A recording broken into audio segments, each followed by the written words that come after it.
সপ্তম অধ্যায়। অর্জুনের মনের সন্দেহ তবুও যায় না। অর্জুন বললেন, হে শ্রীকৃষ্ণ, তুমি বলছো একমাত্র ভগবানকেই স্মরণ করতে, তবে এই সব অসংখ্য দেবতা কেন? ভগবানই যদি একমাত্র সত্য হন, তবে তাকে আমরা দেখতে পাই না কেন? অর্জুনের এই প্রশ্ন শুনে শ্রীকৃষ্ণ বুঝলেন অর্জুন এখনো মনে মনে তাকে বসুদেবের ছেলে বলেই দেখছে। তাই তিনি তার স্বরূপ প্রকাশ করার জন্যে বললেন, সমস্ত মন আমাকে সমর্পণ করে যে আমার ভজনা করে, আমি তাকে তার ইচ্ছা মতো সব দিয়ে থাকি। তবে হাজার হাজার লোকের মধ্যে হয়তো একজন লোক থাকে যে আমাকে মন প্রাণ দিয়ে চায়। আরো শোনো, আমাকে যারা মন প্রাণ দিয়ে চায় তাদের মধ্যেও হাজারে একজন হয়তো আমাকে জানতে বা চিনতে পারে। মালার সুতোয় যেমন মালার ফুল এক জায়গায় গাঁথা থাকে, তেমনি আমার ভেতর দিয়েই এই বিরাট জীব জগৎ এক হয়ে গাঁথা আছে। জলের মধ্যে যেটা রস, আমি সেই রস। চাঁদ আর সূর্যের মধ্যে যে আলো, আমি সেই আলো। বাতাসে আমি গন্ধ হয়ে আছি, আগুনে আমি তেজ হয়ে আছি, সর্বপ্রাণীর দেহে আমি প্রাণ হয়ে আছি। অথচ তুমি বলছো লোকে আমাকে দেখতে বা চিনতে পারে না কেন? তার কারণ হলো আমি আমার মায়া দিয়ে নিজেকে ঢেকে রেখেছি।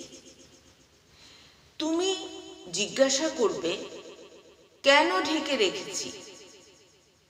এই হলো আমার লীলা।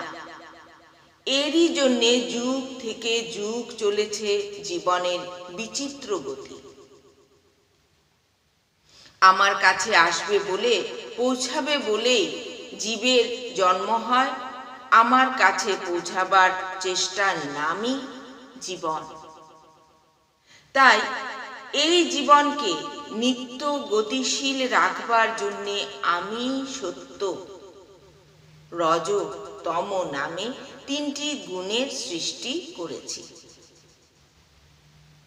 প্রত্যেক জীব এই তিনটি গুণের কম বেশি মাত্রা দিয়ে তৈরি।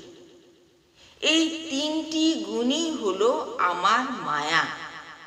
আমি এই তিনটি গুণের আড়ালে প্রত্যেক প্রাণীর ভিতরে বাস করি। তাই আমাকে জানতে হলে, আমার কাছে পৌঁছতে হলে এই তিনটি গুণকে ছাড়িয়ে আসতে হবে। এই তিনটি গুণকে ছাড়িয়ে ওঠা অত্যন্ত কঠিন ব্যাপার। যে আমার শরণাগত হয়, আমি কৃপা করে তার চোখের সামনে থেকে এই তিনটি গুণের মায়া সরিয়ে নিই। যতক্ষণ এই মায়া আচ্ছন্ন করে থাকে, ততক্ষণ কেউ আমাকে দেখতে পায় না। দেখতে পায় না শুধু নয়, দেখতে চায় না। সত্য, রজ বা তমগুণের মোহে সে তখন আমাকে অস্বীকার করে। তুমি বিভিন্ন দেবতাদের কথা বলছো। মানুষ নিজের সুখ, নিজের ঐশ্বর্য বা শক্তি কামনা করে নানা মূর্তিতে নানা দেবতার পূজা করে। কিন্তু প্রত্যেক দেবতাই হলো আমারই বিভিন্ন রূপের প্রকাশ। এই কথা যেন যে যে মূর্তি ধরে পুজো করুক না কেন, সে পূজা আমারই কাছে পৌঁছয়।